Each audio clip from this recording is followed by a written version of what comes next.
لیا آئے ہم خداوند کے پاک کلام میں ساتویں کلمے پر غور کریں گے۔ لوکا کی انجیل اس کا 23واں اور اس کی 44 آیت سے ہم پڑھیں گے۔ لکھا ہے، پھر دوپہر کے قریب سے تیسرے پہر تک تمام ملک میں اندھیرا چھایا رہا اور سورج کی روشنی جاتی رہی اور مقدس کا پردہ بیچ سے پھٹ گیا۔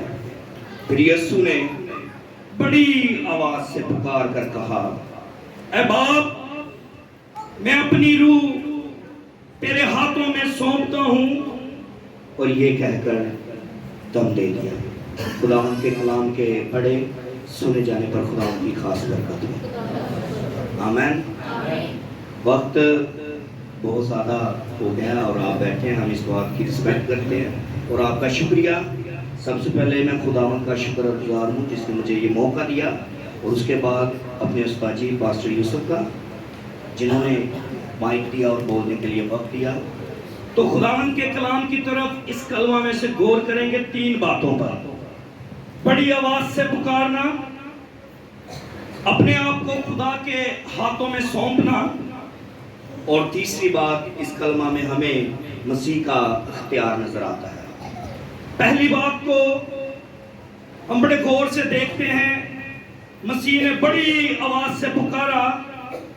یہ بات ہمیں اس بات کو سکھاتی ہے کہ مسیح کا تعلق باپ کے ساتھ کتنا گہرا تھا، کیونکہ جب تعلق گہرا ہوتا ہے تو بیٹا باپ کو بڑی آواز کے ساتھ ہی پکارے گا، اور یہ بڑی آواز کے اندر بہت سے گلے، بہت سے شکوے، بہت سا ہمہ دعویٰ اور بہت سی ایسی باتیں جیسے ایک بچہ اپنے باپ کو پکارتا ہے۔ تو مسیح نے اسی طرح اپنے باپ کو پکارا، اور اس بڑی آواز میں ہمیں ایک بڑی دلیری بھی نظر آتی ہے، کیونکہ جب تعلق مضبوط ہوتا ہے مسیح کے ساتھ، جب خدا کے ساتھ بیٹے کا باپ کے ساتھ تعلق مضبوط ہوتا ہے، تو اس کا مطلب ہے اس کے اندر بڑی دلیری آ جاتی ہے۔ اور یہ دلیری جو بڑی آواز سے ہمیں نظر آتی ہے، یہ مسیح کے اندر تھی دلیری۔ یسوع مسیح متی 8:24 میں طوفان کو ڈانٹتا ہے، یہ اس کا اختیار ہے، اور طوفان تھم جاتا ہے۔ یہ اختیار آپ کلیسیا اور میرے پاس بھی آ سکتا ہے۔ جب سارے شاگرد ایک ہو گئے اور وہ یکجا ہو کر دعا کرنے لگ گئے، تو خدا کا روح القدس ان پر نازل ہوا، اور وہ دلیر ہو گئے اور دلیری سے بھر گئے، اور وہ خدا کی منادی کرنے لگے۔ تعلق مضبوط ہو گیا۔ یہ دلیری، اس کی ضرورت آپ کو اور مجھے گہرے طور سے ہے۔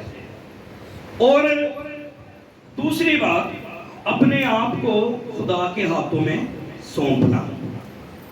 یہ لفظ یہودی لوگ اپنی زندگی میں اپنائے ہوئے، اپنے بچوں کو، چھوٹوں کو سکھایا، یہ ان کی دعا ہے۔ یہ زبور 31:5 آئے، اے خداوند، میں اپنی روح تیرے ہاتھوں میں سونپتا ہوں۔ یہ وہاں پر بھی ہمیں داؤد کہتا ہوا نظر آتا ہے۔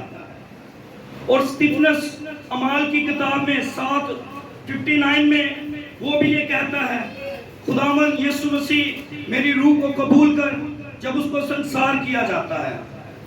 یہ یہودی لوگ اپنے بچوں کو بچپن میں ہی سکھا دیتے ہیں۔ وہ رات کو سوتے وقت یہ دعا کرتے ہیں، خداوند میں اپنی روح تیرے ہاتھوں میں سونپتا ہوں۔ ہمیں ضرورت ہے اس کی، ہر روز رات کو سوتے ہوئے، ہر صبح اٹھتے ہوئے اپنے آپ کو خدا کے ہاتھوں میں سونپنے کی۔ تیسری بات، مسیح نے اپنا دم دے دیا، اور یہ بھی اختیار صرف اسی کے پاس تھا، کیونکہ نہ تو موت اس پر آ سکتی تھی اس کی مرضی کے بغیر، اور نہ دکھ، نہ کوڑے، نہ کیل، نہ نیزے اس کی جان لے سکتے تھے۔ جب تک مسیح اپنے اختیار سے اپنی روح اپنے خداوند کو نہ سونپتا. تو تیسری بات یہی ہے کہ اس نے اپنے آپ کو خود اپنی مرضی سے اپنی روح کو خداوند کے ہاتھوں میں دے دیا.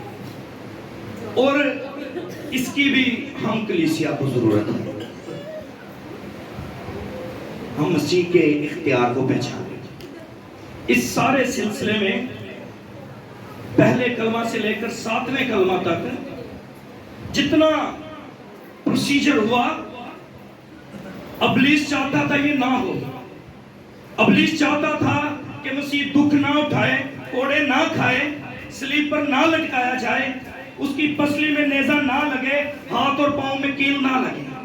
کیونکہ وہ جانتا تھا اگر یہ سارا پروسیجر ہو گیا تو بہت سی زندگیاں گناہوں سے آزاد ہو جائیں گی، بہت سی زندگیوں کے لیے مسیح فدیہ دے جائے. تو ہمیں ضرورت ہے 2400 سال پہلے جو مسیح نے ہمارے لیے دکھ کو برداشت کیا، آج ہم اس کی قدر کریں. آمین. خداوند آپ کو اس کلام کے وسیلہ سے برکت دے.